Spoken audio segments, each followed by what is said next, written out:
그러니까 이게 프레임 자체의 강성이기 때문에.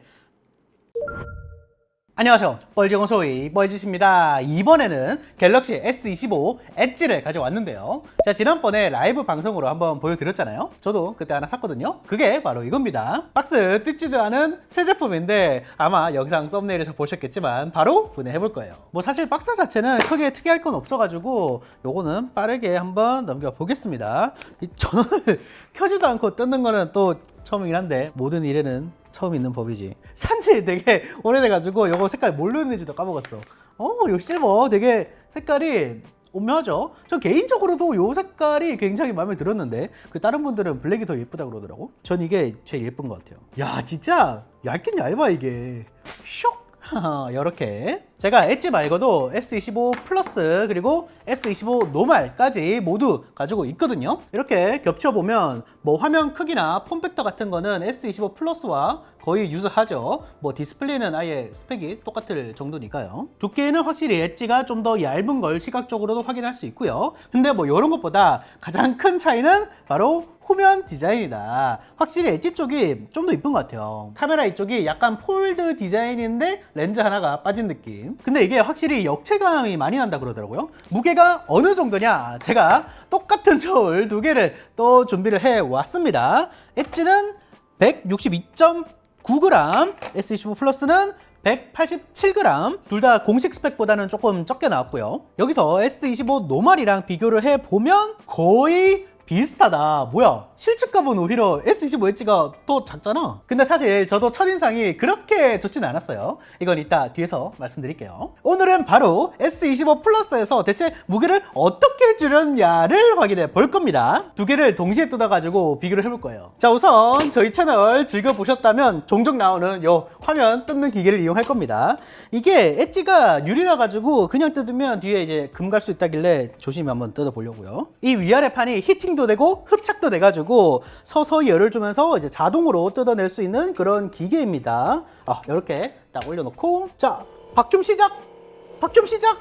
이게 딱 붙어야 되는데 이 빨간색 버큐움이 뒤에 딱 닿아야 되는데 이 카쳤기 때문에 안 닫힌다. 이거 어떡하지? 이거를 꾹! 됐다. 조금 불안하긴 한데 이렇게 하겠습니다. 이제 온도도 올려주고요. 얘가 세팅 온도가 80도 그리고 100도 이렇게 돼 있어요. 이게 좋은 게 이 버튼을 누르면 얘가 아주 서서히 올라오기 때문에 파손이 거의 안 나요. 이렇게 접착제가 잘 녹았는지 확인하면서 서서히 들어 올리면 되겠죠. 그리고 이게 또 이렇게 본드를 손으로 제거해줘야지 잘 뜯기더라고요. 들려라!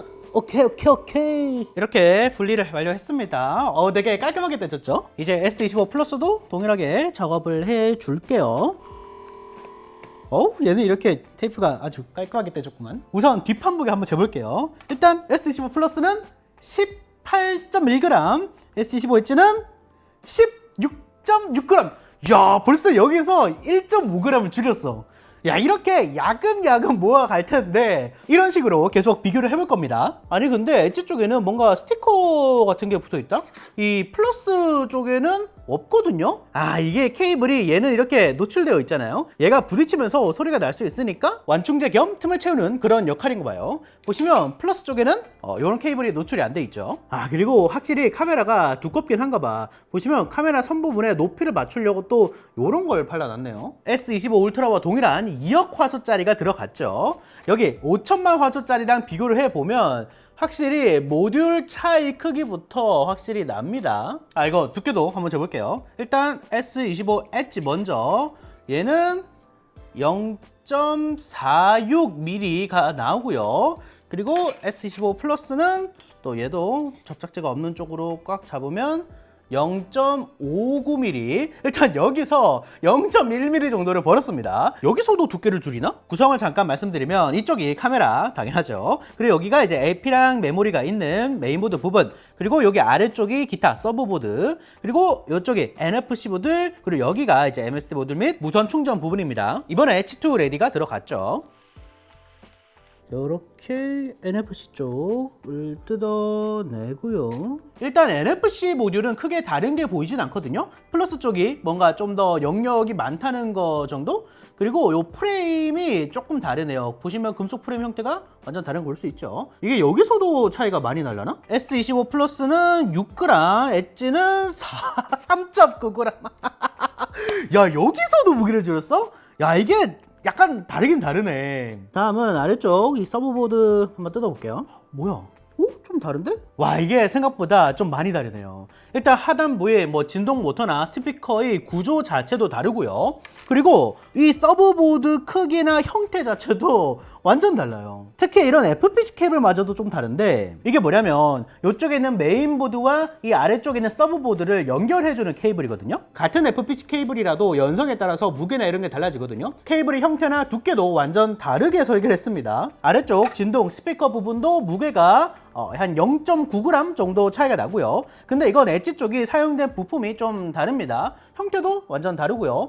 보시면 엣지 쪽이 이쪽이 약간 튀어나와 있고 S25 플러스는 아예 비어있는 다른 형태인 걸 볼 수 있죠. 이 아래쪽 서버보드 크기가 달라서 그래요. S25 플러스는 보시면 약간 중앙을 넘는 크기죠. 반면 S25 엣지는 이렇게 중앙을 넘지 않는 약간 작게 설계를 했습니다. 아, 케이블 재질만 바꾼 게 아니라 다 바꿨구나.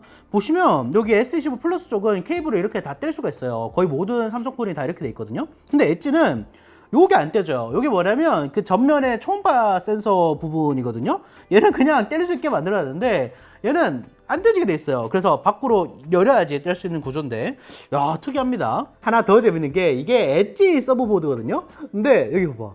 여기 아니 이거는 그냥 붙이면 되잖아요. 공간을 활용하기 위해서 이렇게 연선 케이블로 요 조그만 도토보드 같은 거를 연결을 시켜놨습니다. 야, 이런 거는 진짜 엔지니어의 고민이 보이죠. 여기 반대쪽은 심트레고요. 전면을 보면 이제 엣지 쪽이 뭔가 하나 없는 게 있어요. 뭐가 없죠? 보시면 S25 플러스 쪽은 요 서브보드 쪽에 C타입이 연결되어 있는데 요 엣지는 그런 게 없는 걸 볼 수가 있죠. 그럼 어디서 C타입을 받냐? 아까 보신 그 케이블 꼬다리에 C타입이 달려 있습니다. 야, 이걸 이렇게까지 한다고? 그래서 엣지는 이 C타입 연결이 어떻게 되냐? 그냥 얘가 이렇게 또로롱 들어가가지고 안에 C타입이 결정이 되는 거예요.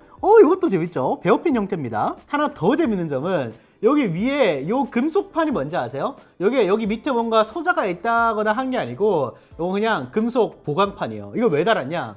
보드가 굉장히 얇습니다. 보시면 두께가 완전 달라요. 측면에서 봐도 이 얇은 두께가 느껴지죠. 실제 눈으로 보면 차이가 꽤 커 보입니다. 그래서 S25 쪽 서브보드 두께는 0.24mm, S25 플러스 두께는 0.5mm, 거의 2배 차이가 나는 겁니다. 잠깐만, 그럼 무게도 다를 것 같은데? S25 플러스는 2.5g, S25 엣지는 0.9g.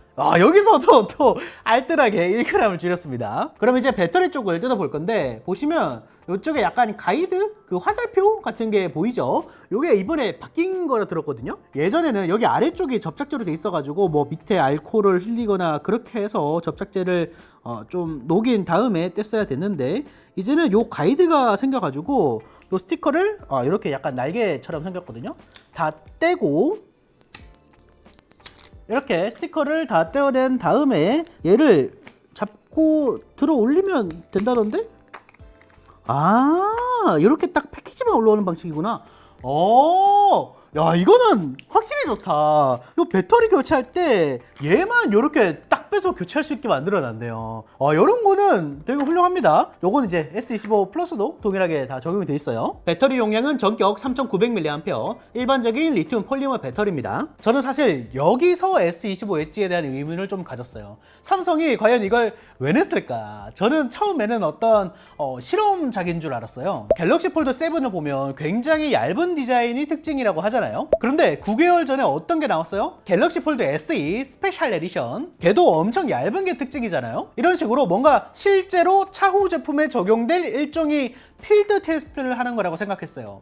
예전 춘추 전국시 때는 어땠어요? 실험적인 게 엄청 많이 나왔잖아요. 프레임 자체가 휘어버린 갤럭시 라운드, 빔 프로젝터가 달린 갤럭시 빔, 물리 줌 카메라가 달린 갤럭시 줌, 거기다 최초로 엣지 디스플레이가 적용된 갤럭시 노트 엣지까지 있었죠. 이런 격이 제품인 줄 알았는데 사실 뭐 전 이런 게 필요하다고 생각해요. 기술력을 과시하기 위해서라도. 물론 하지만 이젠 너무 대기업이고 시장 상황도 그렇고 현실적으로는 쉽지 않겠죠. 그래서 뭐 생산 라인을 깔아야 되거나 큰 비용이 필요한 하드웨어적인 변화보다는 요즘은 AI로 소프트 파워를 보여주고 있고 그게 나름 잘 먹히고 있죠. 이 얘기를 갑자기 왜 하냐? 저는 그런 면에서 이번 엣지를 기대했었어요. 그러니까 폴드 SE처럼 다음 세대에 뭔가를 적용하기 전에 필드 테스트를 하는 용도로 쓰는, 즉 얇지만 배터리는 그대로인 뭐 실리콘 음극재가 들어간 배터리 적용, 이런 건 줄 알았는데 아니더라고요. 예를 들어서 제품을 개발하는데 어떤 목적을 정해놓고 개발을 하잖아요. 그래, 이번엔 얇은 폰을 만들어 보자. 그럼 그걸 달성하는데 트레이드오프가 적거나 없는 게 혁신이겠죠. 근데